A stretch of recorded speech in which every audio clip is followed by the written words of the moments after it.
All right, now before we get started, again, these are just my opinion, and I personally have done some of these things myself as a new rider and as a veteran, so don't take it to heart if you've done some of these things. But again, these are just my opinion. I've done some of these things, and as a new rider, these are things you should definitely not be doing because they're going to hinder your new rider experience. But as a veteran, some of these things you can get away with and be just fine. With that being said, let's get into number one. Now, if you've watched any of my other videos, you may already know this one, but the first one for me is riding without mirrors. Now, this is something people will do because of the looks. The bike will look so much better without these dorky mirrors on it. Trust me, I've done this one on multiple bikes.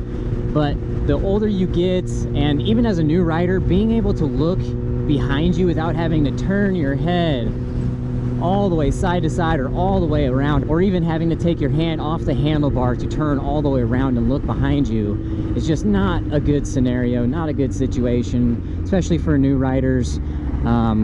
Having mirrors, in my personal opinion, is one of the most underrated things, just because I see a lot of people who have them off on their bikes, and honestly, it just makes the ride that much more safe. Now, with that being said, let's move on to number two. The second thing on the list today is changing your suspension geometry, whether it be lowering the rear end because you're too short.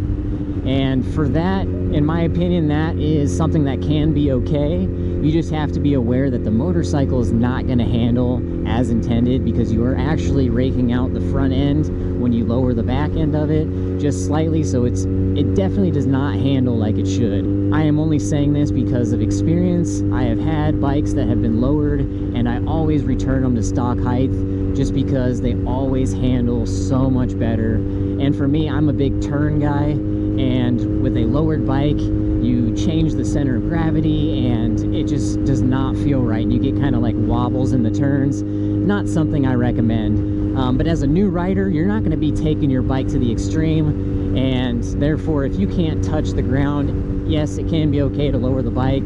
I would personally recommend just starting on a bike that you can flat foot already, just so you can have that confidence going into it, because being able to touch the ground with both feet, as you can see here, is one of the most important things for me as a new rider, being able to do that, because it just sets your confidence level that much higher. Because you know, if you're not going to be able to, you can't take off or something, you can put your feet down and you're going to be able to hold the bike up. So when you do lower just the rear end and leave the front, you're going to change the geometry, like I said.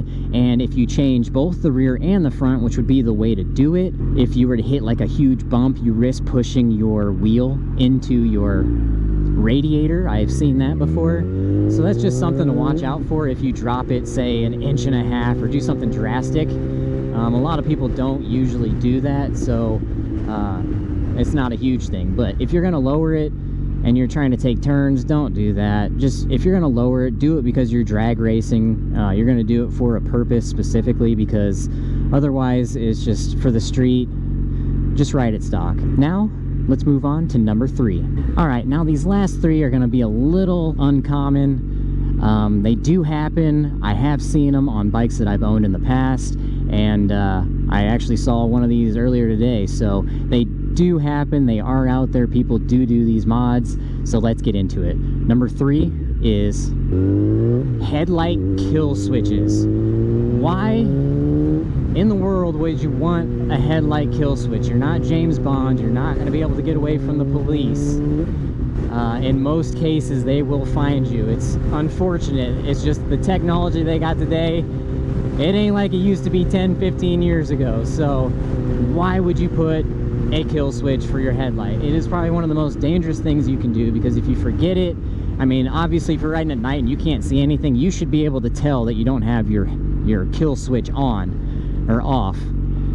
But why risk that? If you forget and you're riding around at night with no headlight on, you're done, dude. I mean, there's probably a 75% chance that you're gonna get hurt or wreck that night, just because you're gonna have no visibility. So if there's gravel on the ground or anything like that, no visibility. And two, know someone's gonna pull out in front of you. I mean, they pull out in front of you with headlights on and broad daylight. I mean, it doesn't matter.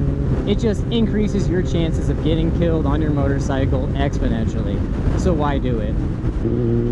And number 4 on my list is one of those that I have done as a young new rider, and once I did it, I actually put it right back on after the first ride without it, because one of the veteran riders in our group brought it up to my attention that it's just not smart to do. And also, the people who do this mod are probably the ones more likely not to actually maintain the item that this piece protects. So with that being said, you might be able to guess it, but I'm gonna pull over real quick. The part I am talking about is your chain guard. As you can see, I don't even have a chain guard on this bike because the previous owner removed it and never gave me the part with it. This is one of those things that in my opinion is super dangerous because you can get your shoestring caught in here if you're not maintaining your chain. This is one of those things that if it breaks, slaps around your legs right here, and that to me is super dangerous. The fact I ride around with it like this is pretty stupid. I'm pretty experienced, so I maintain my chain and I know better, and I keep my shoes tight and all that stuff, so I try to prevent it as much as possible.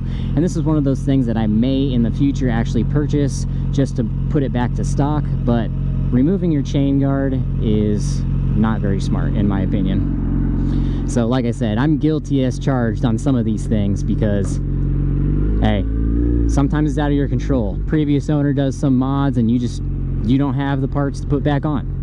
So it is what it is. Now with that one out of the way, let's move on to number 5. All right, now number 5 on this list is something I saw earlier today, and to me it is just extremely stupid. Like, why on earth would you do this? And I don't see it so much on sport bikes, but I see it all the time on cruiser motorcycles, and that is having a long rope hanging off one handlebar. Like, what are you doing, people? That is just insane that you would put a 3, 4, 5 foot long rope hanging off one handlebar on a motorcycle. I mean, that's just asking to get caught into a chug hole, onto your bike, or anything that could hinder your handlebar movement. You do not want to have obstructions there. That's just just motorcycle 101. So to me, that is one of the stupidest mods that I have seen motorcycle riders do to their motorcycles. Just stupid. But that's gonna round up our list today at number 5. Let me know what you think in the comments. Have you done some of these things? What do you think? Or do you have any more to add to this list? If you do, let me know. But thank you so much for watching. If you liked what you saw, hit that like button, hit that subscribe button for future videos. But until next time, guys, thanks for watching. Peace.